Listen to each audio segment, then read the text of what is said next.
Senhor, povo de Deus, paz. Deixe-me apenas arrumar tudo aqui certinho para acontecer outro dia. Que a internet caiu, não consegui usar, não conseguia pregar direitinho para os irmãos. Tecnologia não é muito meu forte, mas sabe, se não é o seu forte também tecnologia, se você não é tão habituado, não fica triste não, porque o que você realmente precisa ser habituado nessa vida é com a Bíblia, com a palavra de Deus. Tem muita gente que sabe fazer muita coisa no computador, na internet, mas não sabe achar um versículo que você peça aqui na palavra do Senhor, não sabe o que são os livros na palavra do Senhor, não sabe falar um livro histórico, um livro profético, não é? Algum profeta. Então é mais importante sermos habituados na palavra do Senhor. Irmãos, faz falta a gente não poder cantar, né? Infelizmente eu não tenho como tocar e cantar para nós louvarmos juntos ao Senhor aqui, mas Deus concedendo a graça, logo estaremos na igreja de novo. Aliás, estaremos lá no templo para louvar ao Senhor juntos. E relembra os irmãos, medita, faz a reflexão. Como é que nós tornaremos a igreja? Será que tornaremos mornos, frios, mais distantes de Deus? Ou usaremos esse tempo que nós temos? Hoje seria, por exemplo, o nosso culto de oração? Ou será que nós usaremos esse tempo para realmente ler a palavra de Deus, dedicar a nossa vida de oração a Ele, mudar algo em nosso lar? De repente, no seu lar, vocês não liam a palavra de Deus? Olha que oportunidade! Todos aí em quarentena, leia a palavra de Deus, fazer a oração com seus filhos, com suas filhas, com o esposo, com a esposa. Tem que se mexer, tomar coragem e orar junto com o esposo, esposa, cunhado, quem quer que seja aí. Tem que orar, chamar o lar para a oração, chamar o lar para a leitura da palavra. Eu sei que às vezes é difícil. Tem muitos empecilhos que o diabo coloca. Mas tem tantas outras coisas muito mais difíceis de se fazerem e a gente dá jeito, não é? Então, o que custa? Vamos lá.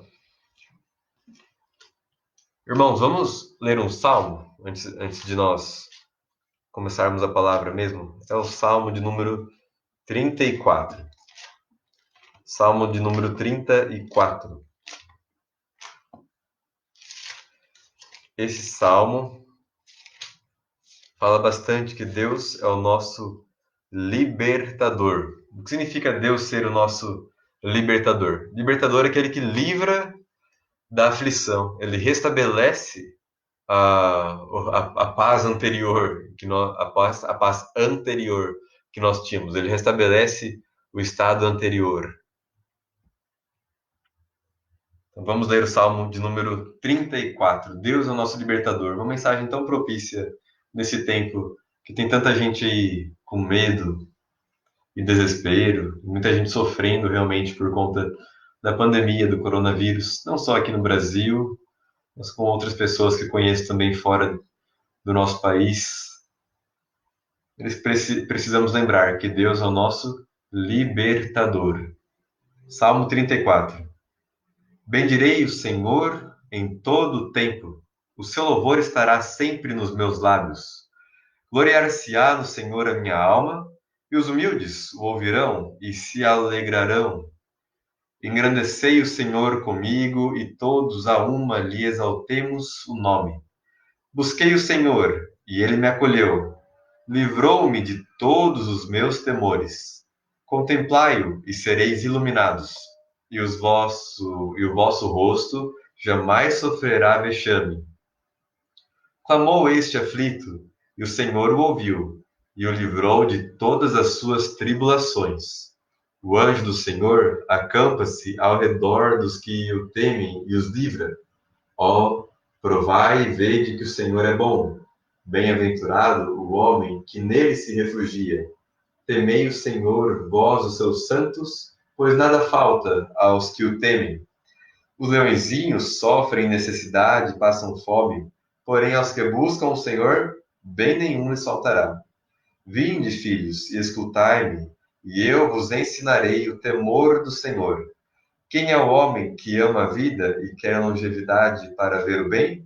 Refreia a língua do mal e os lábios de falarem dolosamente. Aparta-te do mal e pratica o que é bom. Procura a paz e empenha-te por alcançá-la. Os olhos do Senhor repousam sobre os justos e os seus ouvidos estão abertos ao seu clamor. O rosto do Senhor está contra os que praticam o mal para lhes extirpar da terra a memória. Clamam os justos, e o Senhor os escuta e os livra de todas as suas tribulações. Perto está o Senhor dos que têm o coração quebrantado e salvos de espírito oprimido. Muitas são as aflições do justo, mas o Senhor de todas o livra. Preserva-lhe todos os ossos, e nenhum deles sequer será quebrado. O infortúnio matará o ímpio, e os que odeiam o justo serão condenados. O Senhor resgata a alma dos seus servos, e dos que nele confiam, nenhum será condenado. Amém. Veja quantas vezes nesse salmo aparece que o Senhor livrou-me, né? Lá no versículo 4, ó, livrou-me de todos os meus temores. Também no versículo 6, livrou-me de todas as suas tribulações, e alguns outros, como no finalzinho diz no versículo 19: muitas são as aflições do justo, mas o Senhor de todas o livra.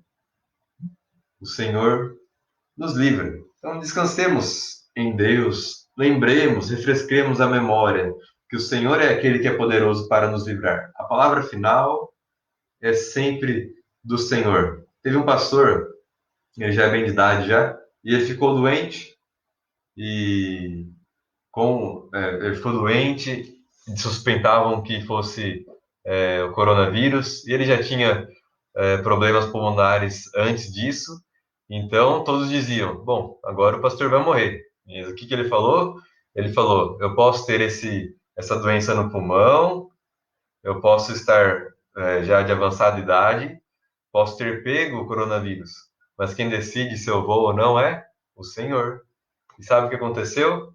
Depois descobriram que não era coronavírus e ele teve a sua saúde restabelecida, porque a palavra final é de Deus, é Ele quem nos livra. Descansemos nisso, meus irmãos, descansemos nisso. Segunda coisa é, você viu quanto tempo demorou para a gente ler o Salmo 34? Foi rapidinho, não foi? Uns 3 minutos aí, 4 minutos, se isso, né? Por isso eu sempre apelo para os irmãos. Leia a palavra de Deus. Foram aqui 3, 4 minutos, se foi isso, do meu dia, para ler um salmo de 22 versículos. Leia a palavra de Deus, ame a palavra de Deus. Quando nós não temos a palavra de Deus em nossa vida, nós não temos nada.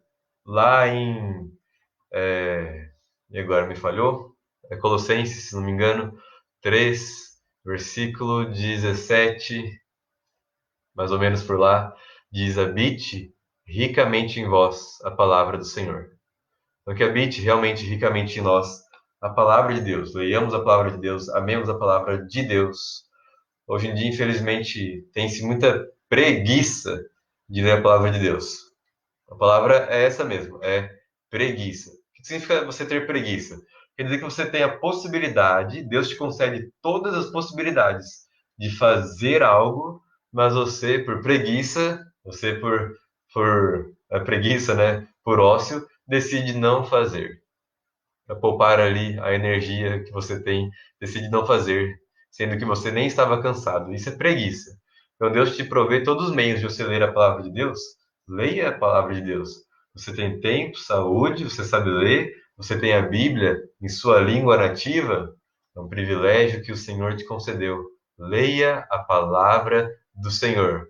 Não ande por aquilo que homens por aí falam. Não ande por isso. Ande pela palavra de Deus. Salmo 119, versículo 105. Lâmpada para os meus pés é a tua palavra e luz para o meu caminho. É a palavra de Deus que mostra a direção certa, a direção para o céu, a nossa condição enquanto pecador, o caminho da salvação. É só a palavra de Deus, é só a Bíblia que contém essa luz para o caminho eterno, a lâmpada para os nossos pés.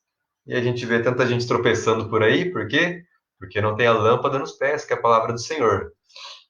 Amém, irmãos? Vamos na mensagem de hoje? A mensagem de hoje. Vamos começar lá.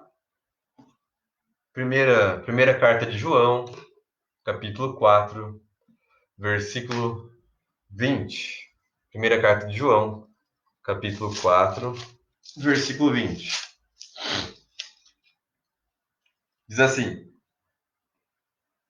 Se alguém disser amo a Deus e odiar a seu irmão, é mentiroso.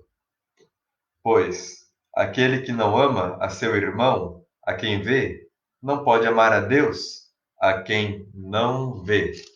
Apenas este versículo.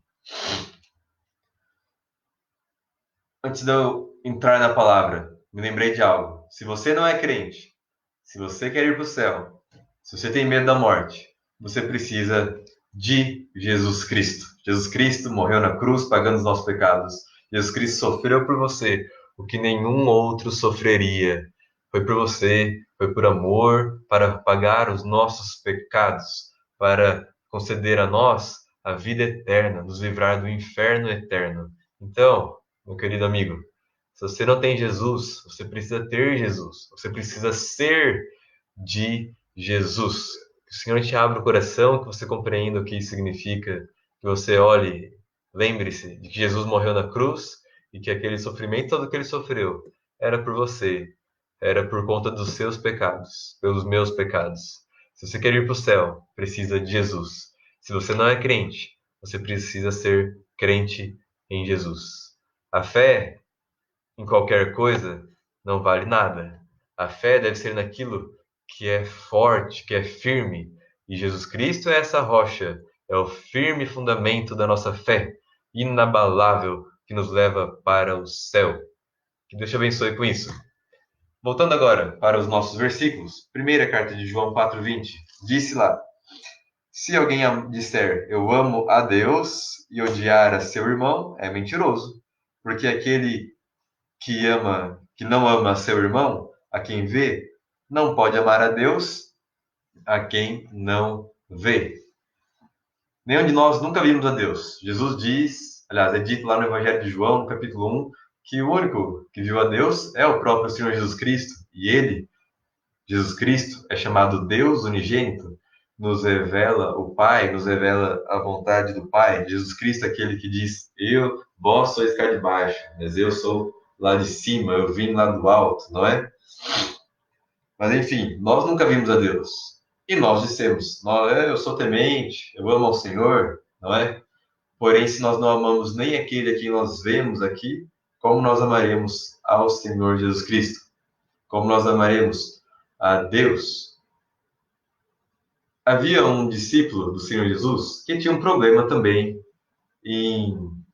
com a fé, a fé verdadeira. Era Tomé, não é? Tomé não acreditava que Jesus Cristo havia ressuscitado. Quando ele ouviu dizer que Jesus ressuscitou, ele não creu. Então Jesus aparece e lá está Tomé. Ele aparece ressuscitado diante de Tomé. E então Tomé passa a crer e Jesus fala para ele: não sejas incrédulo, seja crente. E também diz para ele: porque vistes, crês? Bem-aventurados são os que não viram e creram. Nós nunca vimos o Senhor Jesus Cristo em carne. Não estávamos aqui há quase 2000 anos atrás. Nós não vimos a Deus face a face. Nenhum homem nunca viu, porque somos pecadores demais para vê-lo, morreríamos. Mas o ponto é que se nós nunca vimos a Deus, mas confessamos que amamos ao Senhor, mas nós nem amamos aquele que está no nosso lado, como nós realmente amamos ao Senhor, não é? E queria levar essa lógica para outras coisas na palavra de Deus, irmãos. Porque há tantas coisas que nós confessamos, que nós fazemos espiritualmente, mas no plano aqui de baixo, nós não chegamos nem perto de fazer, como será que é possível? Como, por exemplo, muitas vezes nós Nós não cremos suficientemente para ver um milagre, mas nós dizemos que cremos para a salvação? Será mesmo? O que será que é maior? Um milagre ou a salvação da alma? E muitas vezes não temos fé suficiente, nem para um milagrezinho que dirá para a salvação da alma, não é? Que pensemos sobre isso. Irmãos, a nossa. Vai um pouquinho lá no Evangelho de João 15. João 15, no versículo 12. Veja o que o Senhor Jesus diz. Veja esse princípio. João 15, versículo 12. Bem conhecido. Fala assim, ó. O meu mandamento é este, que vos ameis uns aos outros, assim como eu vos amei. Se nós não temos nos amados, nós, aqui ênfase para os da família da fé, nossos crentes. Se nós não amamos uns aos outros da forma cristã, o amor cristão, que hoje em dia a palavra amor é muito deturpada, acha que amor é nunca repreender, mimar, não é isso? O amor cristão, se não houver um amor cristão, o amor segundo Cristo em nosso meio, nós não amamos a Deus. E esse foi um mandamento que o Senhor Jesus nos deixou, que vos ameis uns aos outros, assim como eu vos amei. Veja que esse mandamento é novo. No Velho Testamento aparece amar ao próximo como a ti mesmo, correto? Mas no Novo Testamento Jesus diz que nós devemos nos amar não eu não te devo te amar como eu me amo, eu devo te amar como Cristo te amou. Esse é o novo mandamento. Amarmos uns aos outros como Cristo nos amou.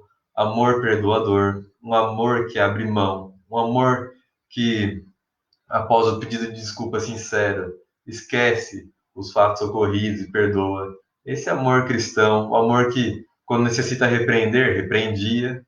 Pense aí quantas vezes o Senhor Jesus repreendeu os seus discípulos. E por que ele fazia isso? Por amor. Era o amor dele. Mas se nós nem chegamos nem perto de amarmos uns aos outros, como nós podemos amar a Deus? É o princípio que está lá em 1 João 4,20. João 13, 34. João 13, 34. Jesus Cristo diz: Novo mandamento vos dou, que vos ameis uns aos outros, assim como eu vos amei, e que também vos ameis uns aos outros. E nisto conhecerão todos que sois os meus discípulos, se tiverdes amor uns aos outros. A marca na vida do crente que revela: esse é um cristão,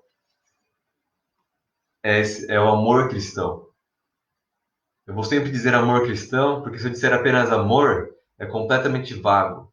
Os espíritas pregam um amor, mas que não é, e dizem ser de Cristo, mas não é, porque eles nem sequer chegam perto de saber qual é o assunto principal da Bíblia. Se eles soubessem a mensagem principal do amor de Cristo, eles pensariam duas vezes antes de falar o que falam. O amor cristão, o amor que Jesus Cristo colocou lá na cruz por nós. Nós devemos nos amar com amor cristão. Jesus Cristo disse: ameis uns aos outros como eu vos amei. E é assim que eles conhecerão que nós somos crentes. Dentro da igreja, irmãos, deve ser o lugar ali que o oxigênio da igreja tem que ser o amor de Cristo em nosso meio, no tratar uns com os outros. Ora para os nós somos imperfeitos, pecadores, isso é verdade. Então nós devemos orar, falar: Senhor, eu não quero ter aquela intriga, eu não quero ter aquela rixa com aquele irmão, eu não quero ter aquela desavença com aquele irmão. Quero que sejam águas passadas, que eu me arrependo do que eu fiz, ele se arrependa do que ele falou, e a gente peça perdão. Isso, se não acontece no meio dos crentes na igreja, onde é que vai acontecer? E mais importante ainda, se não ama nem o irmão da igreja, como pode dar como certo que ama a Deus que está no céu, conforme diz em 1 João 4,20? Clama ao Senhor, porque nós somos muito imperfeitos e corruptos. Senhor, me perdoa, eu quero ter verdadeira comunhão com aquele irmão, verdadeiro amor cristão com aquele irmão. Aquele lá que você está menos bem, você já brigou, passou isso, passou aquilo. Se ele é irmão na fé de fato, né? Jesus não está falando aqui da comunhão entre o que nós chamamos de trigo, de joio. É a comunhão entre os crentes verdadeiros.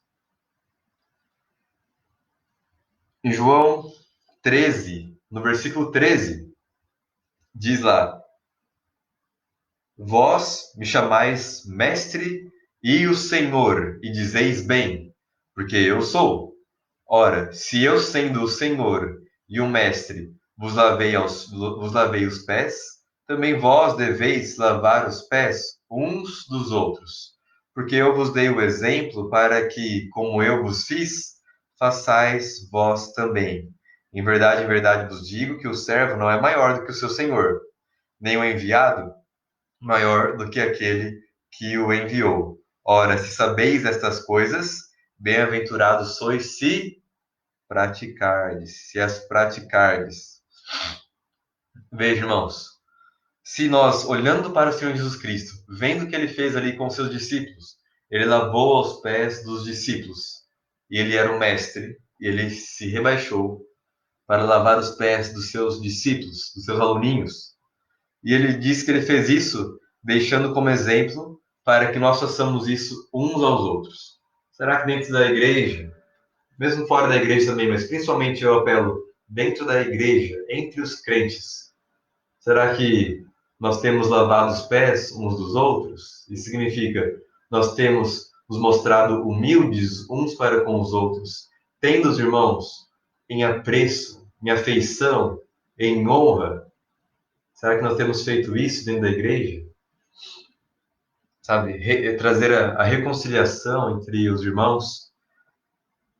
E se nós não praticamos isso que o Senhor Jesus Cristo deixou para nós, se nós não amamos os irmãos dentro da igreja, primeira carta de João 4:20, não ama o irmão, não ama a Deus. Então eu repito isso para que veja o peso da nossa vida em amor para com os irmãos em Cristo, os irmãos de nossa própria congregação.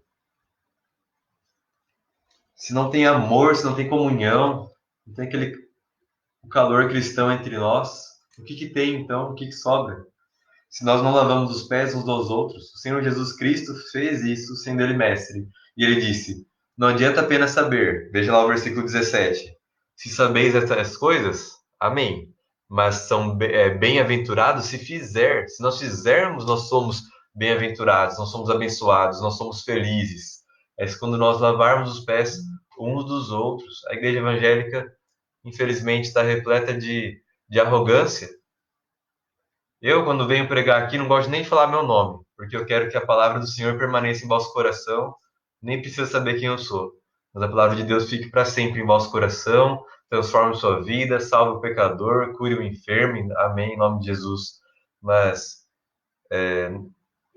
tira essa arrogância da igreja evangélica, entre os crentes, arrogância que se mostra muitas vezes no modo de andar, no modo de falar, no modo de tratar uns aos outros dentro da igreja, cumprimenta esse, não cumprimenta o outro, às vezes é na roupa que usa, no jeito que, sabe?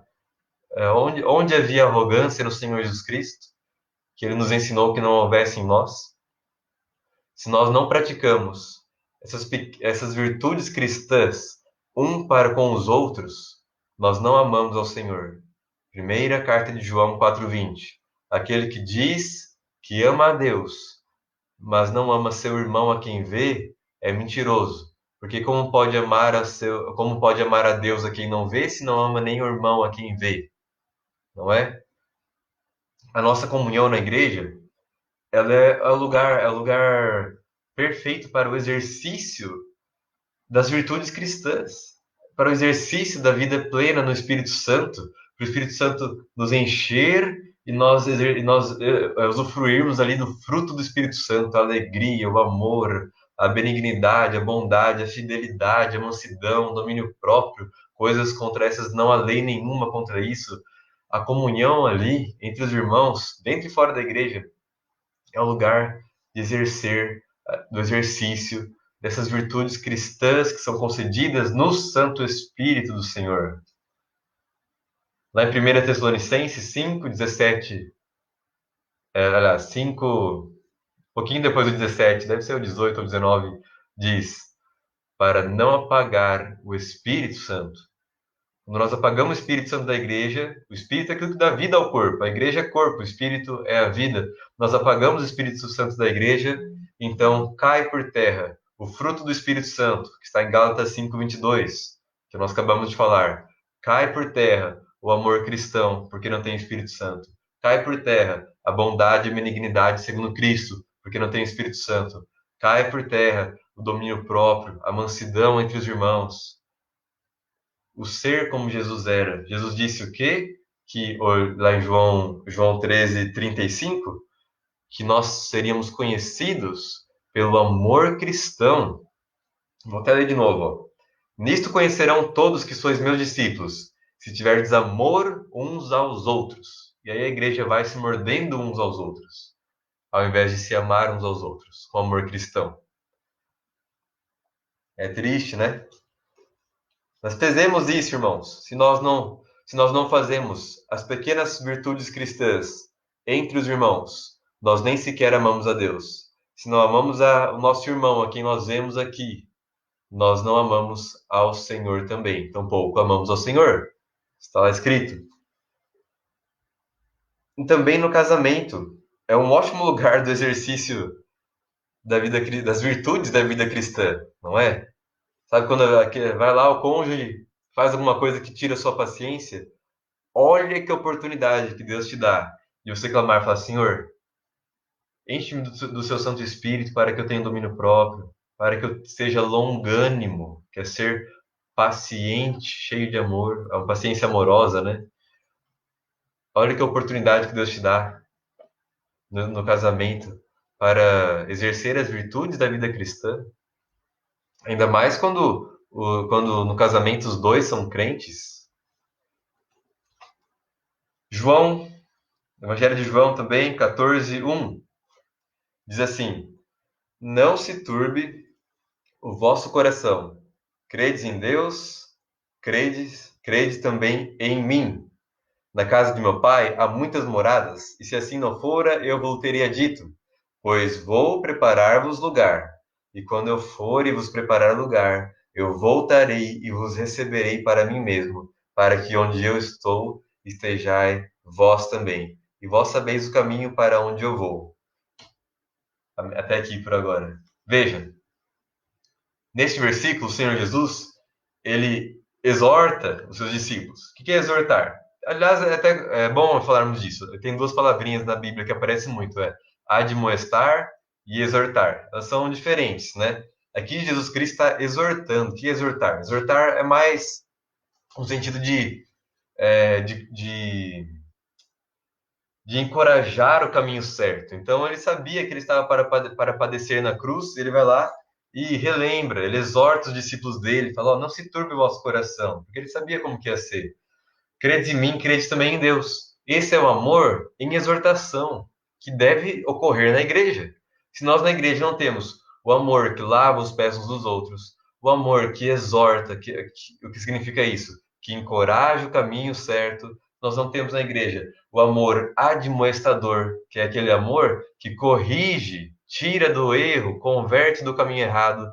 Senão na igreja, esse amor que lança fora toda arrogância no trato um para com os outros, nos irmãos, nós não amamos a Deus. Porque quem não ama ao irmão a quem vê, não pode nem sequer amar ao Senhor a quem não vê.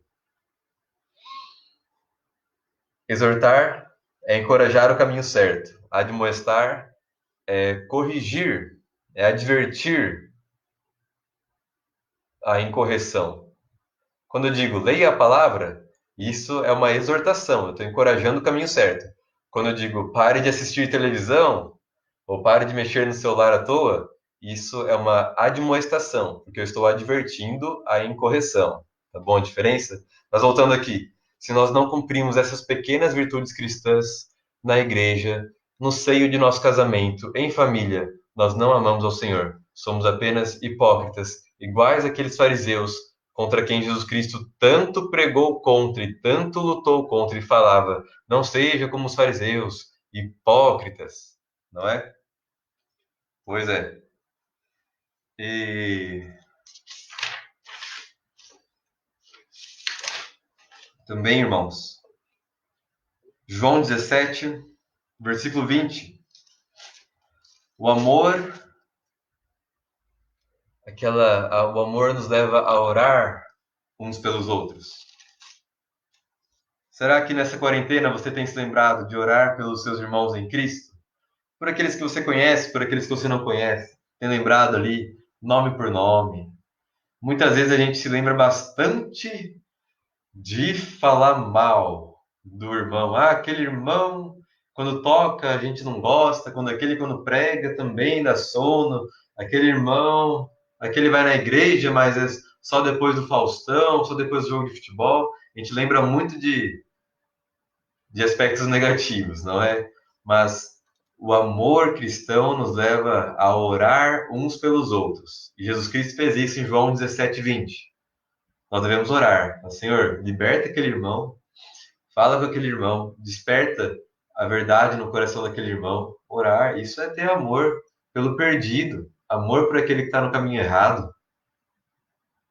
Falta isso na igreja cristã. Sobra a arrogância, falta a humildade, falta o amor cristão. Aqui em João 17:20, Jesus Cristo, já em sua oração, nas horas finais, antes da sua crucificação, uma oração lindíssima, vale a pena ler o capítulo todo e exorto, encorajo os irmãos, leiam João 17. Veja que maravilha que é. Ele te ensina o que é ter a vida eterna, como ter a vida eterna. Está lá no versículo 3. E a vida eterna é esta: que te conheçam a ti, o único Deus verdadeiro, e a Jesus Cristo, a quem enviaste. É só isso para ter a vida eterna.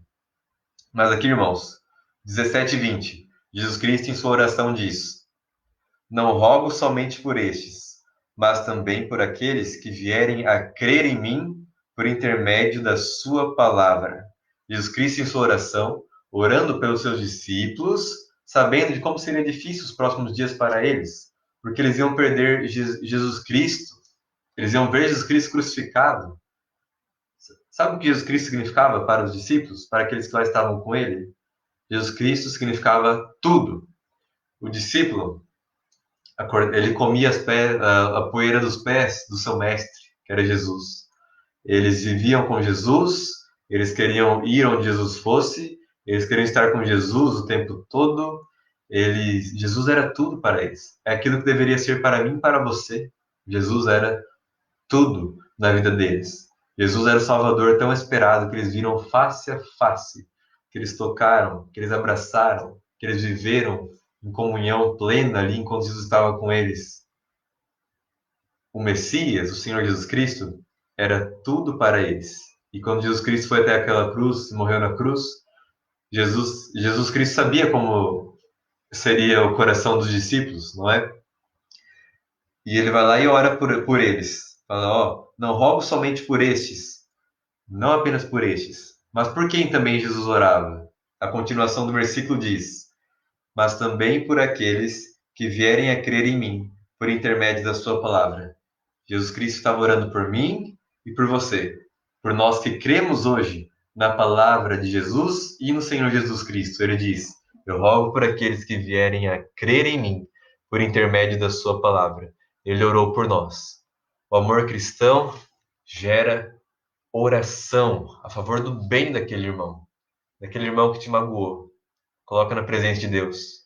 O Senhor, tem misericórdia de mim, traz a reconciliação.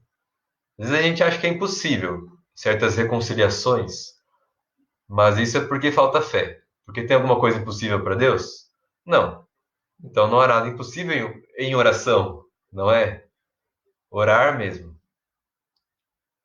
Orar. A oração da fé a favor de nós, dos nossos irmãos. E como dissemos, se nós não oramos pelos nossos irmãos em Cristo, para que o Senhor desenvolva, que o Senhor tenha misericórdia sobre a vida deles, porque assim como nós, eles também são pecadores e erram, são frágeis, né? Se nós não orarmos uns pelos outros em amor, querendo o bem do irmão, se nós não lavarmos os pés uns dos outros, não tivermos a humildade no tratar um para com os outros, tendo um para com os outros. Primeiro, em honra. O que significa tratar um irmão primeiro como tendo ele em honra? Eu vou dar um exemplo bem prático, assim, bem de coisa do dia a dia. Tem de repente, um irmão chega atrasado na igreja. Aí todo mundo já bate aquele pescoço assim para trás, vê o irmão entrando, aí o irmão já fica meio envergonhado, né? Que tá atrasado. Todo mundo viu quando ele entrou. E aí, ao invés dos irmãos pensarem, será que furou um pneu? Será que ele evangelizou alguém no caminho? Algum mendigo que veio pedir uma moeda, ele parou para dar um folheto? A gente não pensa nada disso. Primeiro, a gente pensa, olha, tá atrasado. É diácono ainda, é presbítero ainda, né? A gente faz assim. Então, primeiro, ter os irmãos em honra é primeiro pensar assim, poxa, aquele irmão chegou atrasado, ou então aquele irmão tenha chegado atrasado, aquele irmão está com alguma dificuldade na vida dele, se propõe a ajudar, se propõe a orar. É assim que os crentes devem fazer as coisas. Imagina um pastor que só joga as coisas na cara das ovelhas, ao invés de ajudar. Esse é um bom pastor? Não, né?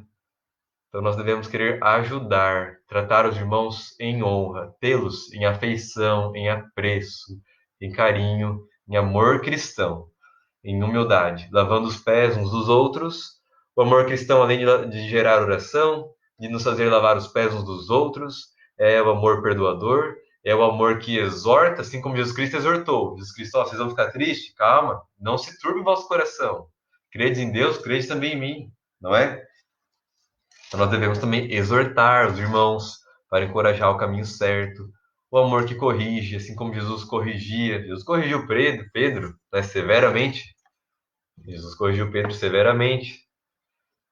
Esse amor, irmãos, se nós não temos nada disso em nosso meio, volta agora lá no primeiro versículo que nós lemos, primeira carta de João 4, versículo 20. Se nós não temos nada disso em nosso meio, um para com os outros, como é que nós podemos afirmar que nós amamos a Deus?